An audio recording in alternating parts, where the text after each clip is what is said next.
Hiperemesis gravidarum adalah gejala mual muntah yang wajar atau sering terjadi pada umur kehamilan 20 minggu. Mual muntah biasanya terjadi pada pagi hari, siang maupun malam hari. Mual muntah yang begitu parah di mana segala apa yang dimakan dan diminum dimuntahkan kembali, sehingga dapat mempengaruhi keadaan umum ibu hamil.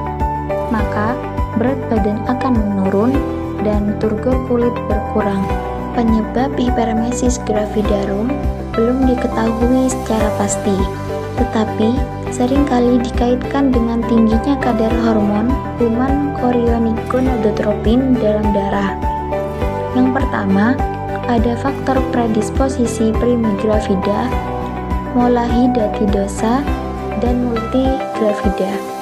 Yang kedua, masuknya Fili choriolis dalam sirkulasi maternal.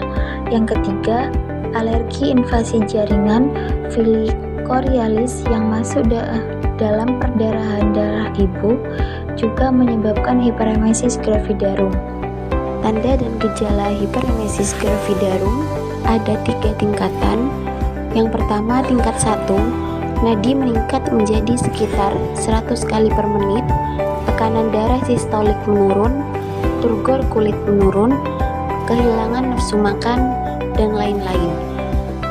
Tingkat kedua, nadi kecil dan cepat, suhu terkadang naik, tekanan darah rendah, oliguria, sembelit, tampak lemas dan apatis.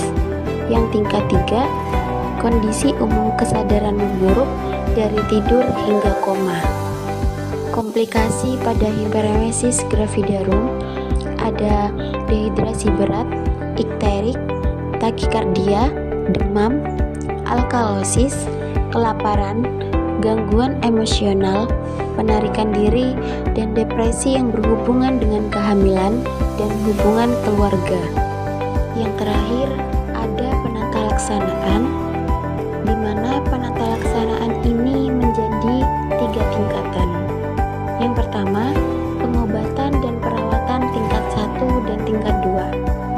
1. Kirim pasien ke rumah sakit untuk pemeriksaan lebih lanjut. 2. Identifikasi penyebabnya. 3. Batasi pengunjung. 4. Berikan diet khusus, seperti mengubah makanan sehari-hari, makan dalam jumlah sedikit tapi sering. 5. Menjalin hubungan saling percaya dengan klien, misalnya perlu meyakinkan orang yang bersangkutan jika penyakitnya ini bisa disembuhkan. 6. Pemberian obat-obatan seperti penenang ringan. 7. Mengatur keseimbangan elektrolit. Selanjutnya, perawatan dan pengobatan tingkat 3. Yang pertama, bawa klien ke ruangan khusus. Yang kedua, tidak boleh menerima tamu atau pengunjung. Yang ketiga, merawat ibu dengan sabar. Yang keempat, tidak ada oral selama 24 jam pertama. Yang kelima, pemberian cairan IV berdasarkan hasil tes darah dan kebutuhan cairan. Yang keenam, infus dextrose 5%, berikan 3 liter cairan dalam 24 jam pertama dan berikan cukup cairan untuk menjaga urin pada 30 ml per jam. Yang ketujuh, pemberian vitamin B kompleks ke dalam cairan untuk memetabolisme karbohidrat dan nutrisi jaringan mengganggu. Yang kedelapan, infus dihentikan bila dosis oral cukup. Yang kesembilan, pemberian obat-obatan seperti obat penenang ringan. Yang ke-10, dokumentasi riwayat medis lengkap, riwayat fisik dan psikologis. Yang ke-11, pemeriksaan USG bila memungkinkan. Yang ke-12, pemeriksaan laboratorium atau darah dan urin. Dan yang terakhir, ke-14, penghentian kehamilan dalam kasus yang jarang terjadi, situasinya tidak berubah baik, bahkan mundur. Dan yang terakhir, Perawatan dengan pemberian air rebusan jahe.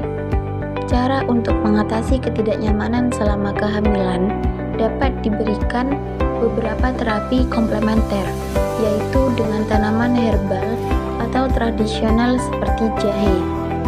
Akan tetapi, ibu hamil yang pernah mengalami keguguran tidak disarankan untuk mengkonsumsi jahe karena dapat memicu resiko keguguran dan dapat merangsang uterus.